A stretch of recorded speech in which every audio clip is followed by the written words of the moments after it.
কুমড়োর মধ্যে এইভাবে ডিম দিয়ে তৈরি করে নাও অবাক করা একটা জিভে জল আনা রেসিপি।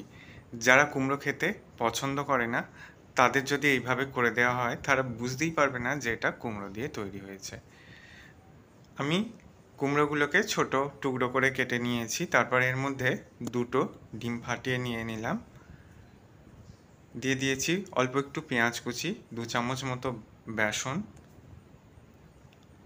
দিয়ে দিলাম সামান্য হলুদ গুঁড়ো, পরিমাণ মতো লবণ, আর দিয়ে দিচ্ছি কর্নফ্লাওয়ার। এরপর মিশ্রণটাকে ভালো করে মেখে নিতে হবে। এদিকে আমি ওভেনে কড়াই বসিয়ে তেল গরম করতে বসিয়ে দিয়েছিলাম। তেলটা গরম হয়ে গেলে ডিমের সাথে মেশানো কুমড়োগুলোকে তেলের মধ্যে ভাজতে দিয়ে দিচ্ছি। গ্যাসের ফ্লেম লোতে রেখে এগুলো ভেজে নিচ্ছি। দেখো ভাজা হয়ে গেছে, তুলে নিলাম। বাকিগুলোও একইভাবে আমি ভেজে নেব। বাকিগুলোও ভাজা হয়ে গেছে। এবার ওই তেলের মধ্যেই ডুমো করে কেটে রাখা ক্যাপসিকাম আর পেঁয়াজের টুকরোগুলোও দিয়ে ভেজে নিচ্ছি। ক্যাপসিকাম আর পেঁয়াজের টুকরোগুলো ভাজা হয়ে গেছে, তুলে নিলাম। তেল কমিয়ে নিয়ে ওই তেলের মধ্যে কাঁচা লঙ্কা কুচি আর রসুন কুচি অল্প একটু দিয়ে দিলাম। এরপর দিয়ে দিচ্ছি green chilli sauce, red chilli sauce, soya sauce,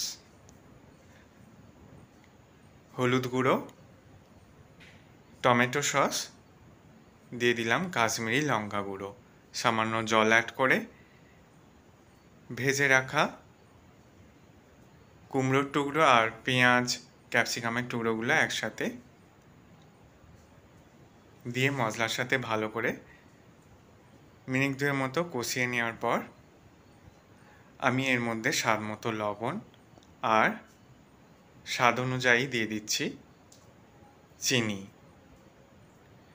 চিনি আর লবণটাকে ভালো করে মিশিয়ে নিতে হবে।